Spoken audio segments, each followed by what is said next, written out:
আসসালামু আলাইকুম। গত কয়েকদিন যাবৎ সজীব মামা আমাকে বলতেছিলেন যে ঘাসের জমিতে বড়, বড় কিছু ভল্লার চাক হয়েছে। এই চাকগুলি যদি অতি দ্রুত কাটা না যায় তাহলে এখান থেকে ঘাস কেটে আনাটা সম্ভব না। খামারের অন্যান্য কাজের ব্যস্ততায় আমার সময় হয়ে ওঠে না এই চাকগুলি এখান থেকে ভেঙে দেওয়ার অথবা এখান থেকে নিয়ে আসার, যে কারণে এখান থেকে ঘাস কাটাটা আমাদের আপাতত বন্ধ রয়েছে। কিন্তু ঘাসগুলির একটু বয়স হয়ে গিয়েছে। এই অবস্থায় যদি এই ঘাসগুলিকে আমরা এখান থেকে কেটে না নিয়ে যাই তাহলে এই ঘাসগুলি আস্তে, আস্তে আরো নষ্ট হবে এবং জায়গায়, জায়গায় ছড়িয়ে যাবে। ছড়াবে কিভাবে সেটা আমি আপনাদেরকে একটু বলি। সেটা হচ্ছে যে ঘাসগুলি যখন পড়ে যায়, যেহেতু এখন বৃষ্টির সিজন, ঘাসগুলি মাটিতে পড়ে যাওয়ার ফলে এই ঘাসের যে কাটিংগুলি থাকে এই কাটিংগুলি থেকে আবারও কুড়ি গজায় এবং ওই কুড়িগুলি মাটির মধ্যে একেবারে শিকড় গেড়ে দেয়, যে কারণে এই ঘাসগুলিকে পরবর্তীতে কাটা যায় না এবং ওই ডালপালাগুলি চারদিক দিয়ে ছড়িয়ে যায়। হয়তো দেখতে পেয়েছেন যে কত বড় বড় ভল্লার চাকগুলি এখানে রয়েছে। এই চাকগুলি যদি এখান থেকে ভাঙা না যায় তাহলে এখান থেকে ঘাস কাটাটা একটা অসম্ভব ব্যাপার। এর কারণ হচ্ছে এখানে কোনো মতে একটু ডালপালা নাড়া লাগলেই এগুলি সব একসাথে উড়ে এসে কামড়ানো শুরু করবে এবং এগুলির কামড়ে এত বেশি পরিমাণে ব্যথা, এটা যারা খেয়েছে তারা খুব ভালো করেই জানে। আর একটা বিষয় এখানে ইম্পর্টেন্ট, সেটা হচ্ছে যে সজীব মামা এই চাকগুলি কখনো ভাঙেন না এবং আমাদের অন্য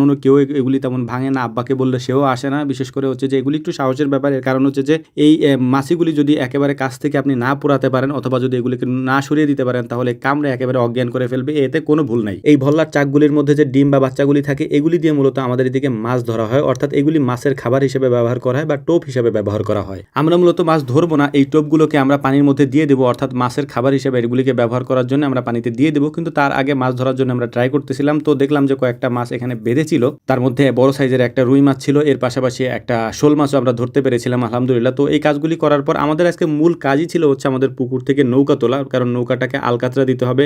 এই নৌকাতে বিভিন্ন জায়গা দিয়ে পানি ওঠে, নৌকাটাকে আমরা ব্যবহার করি মাছের খাবার দেওয়ার জন্য। এর পাশাপাশি আমাদের হাঁসগুলিকে নৌকা দিয়ে উঠানোর জন্য, অর্থাৎ নৌকা দিয়ে উঠানোর জন্য বলতে যখন পানির মধ্যে ওরা নেমে যায়, অনেক সময় যে ছোট বাচ্চা হাঁসগুলি থাকে এগুলি উঠতে চায় না, এই কারণে হচ্ছে যে অনেক সময় আমাদের এই পানির মধ্যে নেমে তারপর হাঁসগুলিকে উঠানো হয় না। এই কারণে মূলত আমরা নৌকাটা ব্যবহার করে থাকি। নৌকাটাকে টেনে আমাদের পাড়ির উপরে আমরা উঠিয়ে রাখবো কয়েকদিন পর্যন্ত, এটাকে রোদ্রে শুকাবো পরিপূর্ণভাবে। এটা শুকিয়ে গেলে তারপর এটার মধ্যে আমরা আলকাতরে এনে তারপর পুটিং বলি আমরা, এই পুটিংগুলি দিয়ে সুন্দর মতো তারপর এগুলোকে আমরা রোদ্রে আরো কিছুদিন শুকাতে দিব। পরিপূর্ণ শুকিয়ে গেলে তারপরেই আমরা পরবর্তীতে এটাকে পানিতে নামাবো, তখন আর এটার মধ্যে দিয়ে পানি ঢুকবে না। তো আলহামদুলিল্লাহ এই কাজটা কমপ্লিট করার পর আমাদের আরেকটা কাজ আছে, সেটা হচ্ছে যে পুকুরে যেহেতু পানি বেড়ে গিয়েছে, এখন মূলত এই পুকুরের মধ্যে নেটটা দেওয়ার আমাদের কোনো প্রয়োজন নাই, কারণ হাঁস এখন যদি পুকুরে নামেও তাতে আর পুকুরের পারে তেমন একটা সমস্যা হবে না ইনশাল্লাহ। তাই আমরা পুকুরে দেওয়া নেটটাকে আমরা তুলে ফেলছিলাম। গতকালকে আমরা ভিডিও দিতে পারিনি। গতকাল ঢাকায় যে ঘটনা ঘটেছে এটাতে আমরা বেশ মর্মাহত। আমরা যারা মারা গিয়েছে তাদের জন্য দোয়া করি, নাওয়াল্লাহু মারকাদাহু ওয়া জাআলাল জান্নাতা মাসওয়াহু। যারা অসুস্থ আছেন আল্লাহ তাআলা তাদের হায়াতকে বাড়িয়ে দিন। আতালাল্লাহু উমরুহু ওয়া বারাকাল্লাহু ফি হায়াতি।